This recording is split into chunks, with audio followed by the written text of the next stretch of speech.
When we stop and look at our life's experience, we may discover that whatever we might feel is going wrong at the moment, or whatever experience we're having that we'd rather not be having, or whatever thoughts are going through our mind that we wish weren't going through our mind,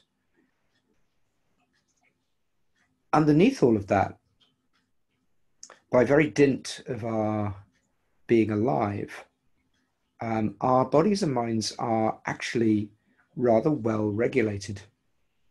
And this includes if we're currently in pain, or even if we're currently sick, because the body has an automatic responding, or a set of responding mechanisms that are on the whole deeply appropriate for the moment. So, for example, when it gets hot, we sweat. When it gets cold, we shiver. When we get sick, the body moves to fight, re-regulate our system so that we return to health. When we cut ourselves, the wound miraculously begins to heal, if that's at all possible. Now, I still find that amazing. I don't know if other people watch. The last couple of years, we've had a dog in our house, and so I've had a lot more kind of scratches and bites than I'm used to, sort of skin surface wounds, and I find it really fascinating just to watch what happens as these sort of little lesions heal. It's like a flower unfolding. Like, this is actually my body doing this. It's incredible, and yet very easy to sort of take for granted that when something attacks our body in some way, there's a response. There's a lot of talk about the coronavirus and antibodies. So just actually the sort of miracle of that antibodies are produced when something comes into our system that's not good for it. We have these amazing protective systems that are within us. The blood's going around, the air's coming in and out with our breath.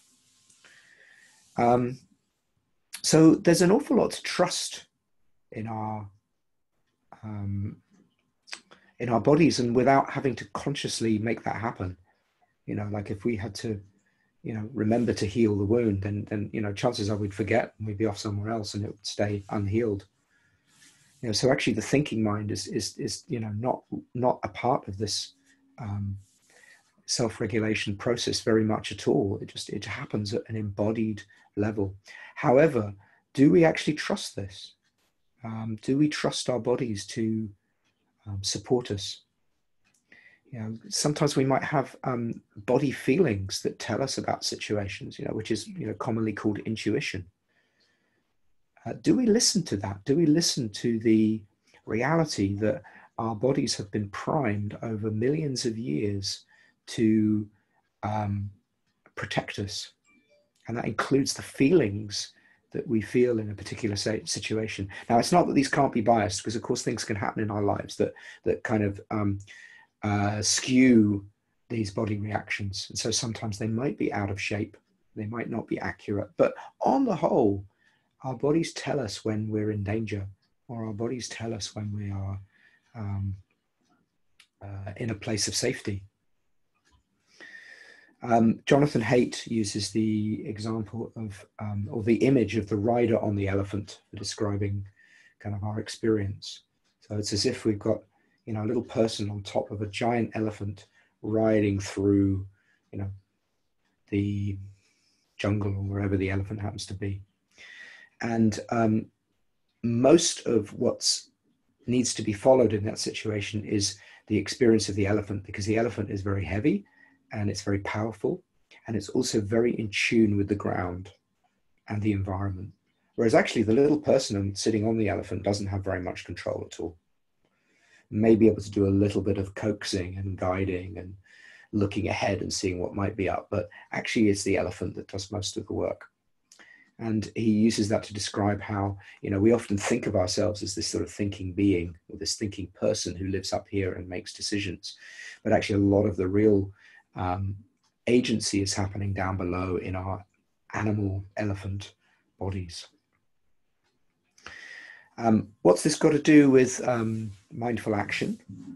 Well, if we can tap in to this wisdom sense that's within us, the body that knows what's going on, the body that actually can be a source of healing if we let it.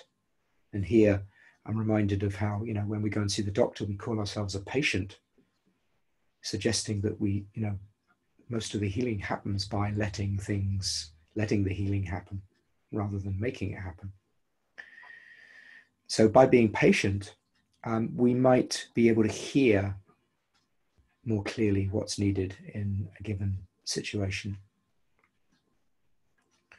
Not only hear, but know, because there's the faculty of knowing, what we call awareness, that if we can listen to and watch what's happening in our bodies, we are in that awareness. So it's not that we have to be caught by our bodies and, in our impulses necessarily, but that we can take this into account when a lot of times we spend, our attentive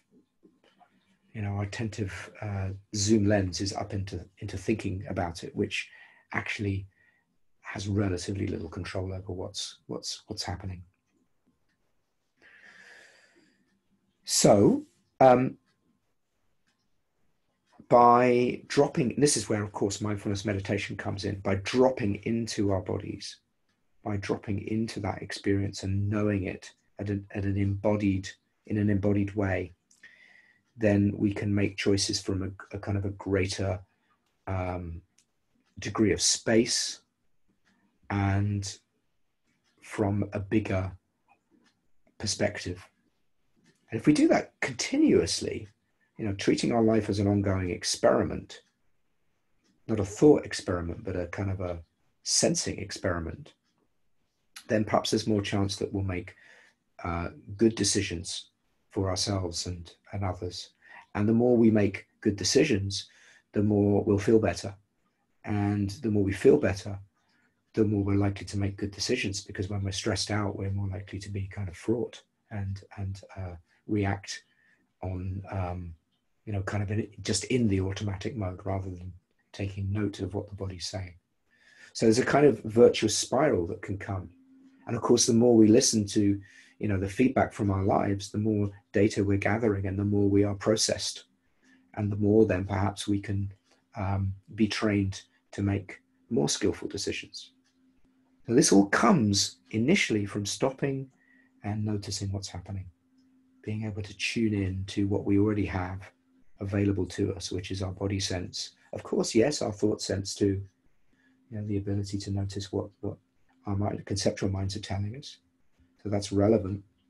It's just that it tends to dominate rather than just be a part of what's going on, and that all of this can be experienced in awareness, fueling or giving us the insight to act in a certain way. And of course, if we get feedback that suggests that what we decided to do wasn't helpful, then that's useful information. We can decide something else next time. So it is an ongoing relationship with life, an ongoing communion with life in us and around us. So the invitation in a mindfulness course is to, first of all, really listen. And this is why it helps to stop and practice meditation, to really get in touch with what's being felt and smelt and heard and seen. To linger with this, perhaps longer than we might usually, because of course we want to get into action. We're good at that. But maybe by pausing and lingering with this experience, we might discover a little more than just what the thinking mind tells us or might tell us would be the best thing to do. We can actually discover what would be embodied action.